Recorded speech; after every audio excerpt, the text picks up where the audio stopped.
ఆనాడు ప్రధానిగా నరేంద్ర మోడీ గారు,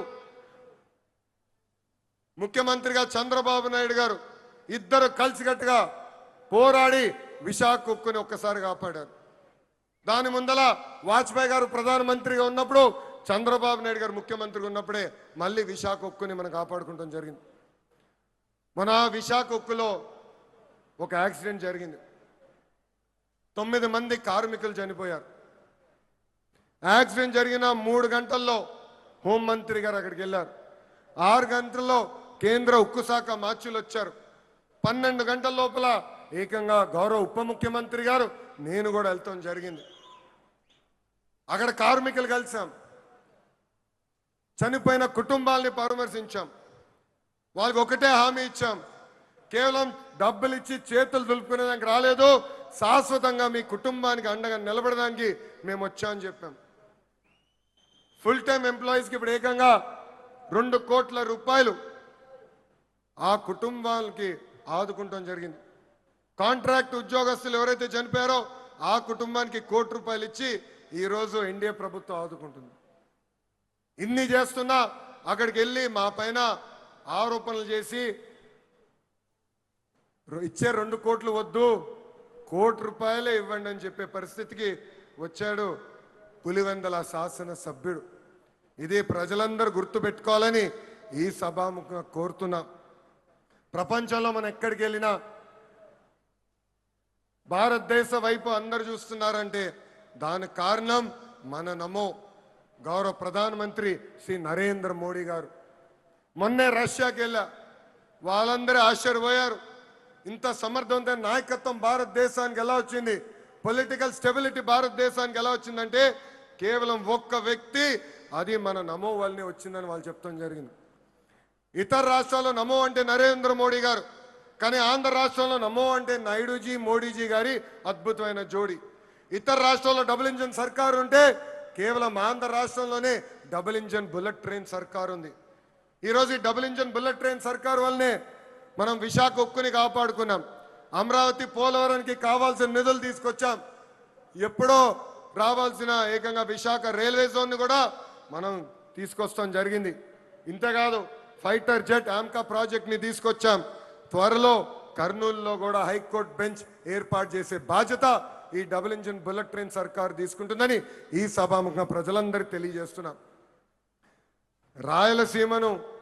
రాయలసీమగా మార్చిన ఘనత ఎన్డీఏది. 1,00,000 కోట్ల పెట్టుబడితో ఈరోజు మిషన్ రాయలసీమకి మనం శ్రీకారం చుడుతున్నాం. రాయల్ ఎన్ఫీల్డ్ వచ్చింది సీమకి, ఎల్జీ ఎలక్ట్రానిక్స్ వచ్చింది సీమకి, ఏసీ తయారు చేసే కెరియర్ వచ్చింది మన సీమకి. అంతేకాదు రిలయన్స్ ఇండస్ట్రీస్ కూడా వచ్చింది మన సీమకి.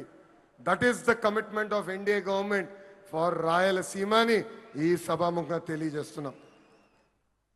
తెలుగుదేశం పార్టీ, జనసేన, భారతీయ జనతా పార్టీ అనేది ఒక పెద్ద కుటుంబం. కుటుంబం అన్నప్పుడు చిన్న సమస్యలు రావచ్చు. మనందరం కూర్చుని మన సమస్యలు పరిష్కరించుకోవాలి. ఆ బాధ్యత ఇక్కడున్న నాయకులందరిపైన ఉంది. కూటమి ధర్మాన్ని అందరం కలిసికట్టుగా కాపాడుకోవాలి. అహంకారం మనకు వద్దు. అహంకారం వస్తే ఏమవుతుందో మనందరం చూసాం.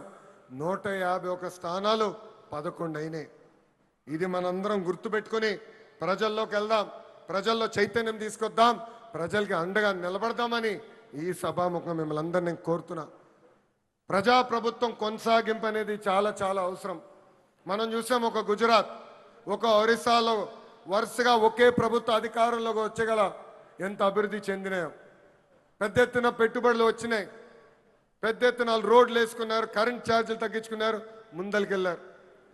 కానీ ఆంధ్ర రాష్ట్రంలో 2014 నుంచి 19 వరకు ఎన్డీఏ ప్రభుత్వం, దాని తర్వాత గొడ్డలి పార్టీ ప్రభుత్వం వచ్చిన తర్వాత మనం ఎంత నష్టపోయామో మనందరూ తెలుసు. దయచేసి ఇది మనందరం గుర్తుపెట్టుకోవాలి. ప్రభుత్వం కొనసాగింపు అనేది ఎందుకు అవసరమో ప్రజలందరి దగ్గరికి వెళ్ళి చెప్పాలని ఇక్కడున్న కార్యకర్తలందరినీ నేను కోరుకుంటున్నాను. నేను ఫైనల్గా చెప్పేది ఒకటే, ఎన్డీఏతో వికాసం, గొడ్డలి పార్టీతో విధ్వంసం. గొడ్డలి పార్టీ రాష్ట్రానికి హానికరమని మనం తొక్కిన ప్రతి గడపకి చెప్పాలని ఈ సభాముఖం మిమ్మల్ని అందరినీ కోరుకుంటూ నాకింత అద్భుతమైన అవకాశం ఇచ్చిన ప్రజలందరికీ పేరు పేరున నా హృదయపూర్వక ధన్యవాదాలు తెలుపుకుంటూ మీ అందరి దగ్గర నుంచి సెలవు తీసుకుంటున్నాం. చంద్రబాబు నాయుడు గారి నాయకత్వం, చంద్రబాబు నాయుడు గారి నాయకత్వం, పవనన్న నాయకత్వం, పవనన్న నాయకత్వం, నరేంద్ర మోడీ గారి నాయకత్వం, నరేంద్ర మోడీ గారి నాయకత్వం.